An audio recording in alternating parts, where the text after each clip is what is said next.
En Europe, à l'heure actuelle, c'est le sujet du Real de Madrid qui intéresse tant de personnes parce qu'il y a des informations qui circulent depuis le début de la matinée d'aujourd'hui. Il y a une forte probabilité de voir les retours de Xabi Alonso dans cette équipe et pourtant les garçons avaient démissionné depuis le lundi et voilà la direction madrilène qui commence déjà à pousser comment revenir à Monsieur Xabi Alonso, un dossier qu'on ne sait pas si ça pourrait être encore possible. Il y a aussi une forte pression extravagante qui s'observe côté Real concernant Klopp, l'ex-entraîneur de Liverpool. Il y a de rumeurs qui circulent à l'heure actuelle en Espagne. Il semblerait que ça sera Klopp qui va récupérer cette équipe espagnole, même si la soirée d'hier, Klopp lui-même avait parlé des choses négatives concernant les Real de Madrid. Comme Monsieur Xabi Alonso, un entraîneur des talents, mais il n'arrive pas à terminer une saison avec cette équipe. Donc il y a un sérieux problème qui s'observe dans cette équipe madrilène. C'était les quelques propos que Klopp avait lâchés concernant le Real de Madrid. Alors, le Real qui cherche à récupérer Klopp.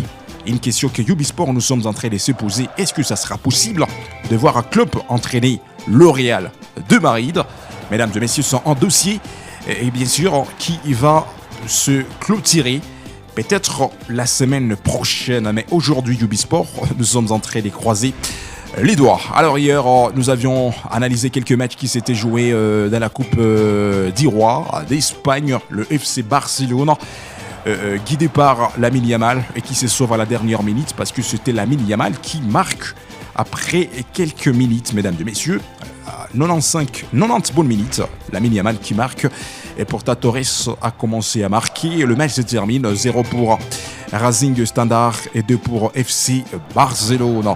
Autre côté, 2 pour Valence et 0 pour son adversaire, le Barça qualifié à l'étape suivante de cette grande compétition, la Coupe d'Irois d'Espagne. En Italie, hier, il y avait quelques matchs. AS Milan qui gagne son adversaire par un score de 3 buts contre 1. Bologne qui gagne son adversaire par le score de 3 buts contre 2. La Liga espagnole, ça continue aujourd'hui avec une seule rencontre sur l'affiche à partir de 22h juste heure locale. Espagnol Barcelone, l'équipe de Charles Piqué, le Congolais, sera la formation qui sera à domicile. FC Girona, c'est son adversaire. En Allemagne, la Bundesliga allemande, il y aura une seule rencontre à suivre. Francfort, l'équipe qui va affronter Wanderers Brême aujourd'hui à 21h30 bonne minute.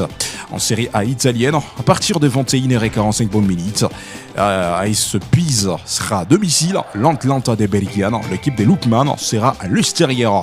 À France aujourd'hui, à partir de 20h, il y aura la Ligue 1 française, Monaco contre FC Lorient, à suivre aujourd'hui à partir de 20h, juste air local, tandis que Paris Saint-Germain sera à domicile pour attaquer l'équipe de messieurs Chancel, Mbemba et Moukaou. Lille, c'est son adversaire. Grand rendez-vous à ne pas rater aujourd'hui à 22h, juste heure locale. La tête et le but de Olivier Lamarche. Et ce qui est bien fait aussi, c'est ce tableau penalty. Oh, ça semblait pourtant bien fait de la part de Denis Sapien. Merci de nous avoir suivis, mesdames et messieurs. N'oubliez pas de vous abonner sur notre chaîne Ubisport. Laissez vos commentaires, aimez, partagez pour ne rien zapper de prochaines actualités.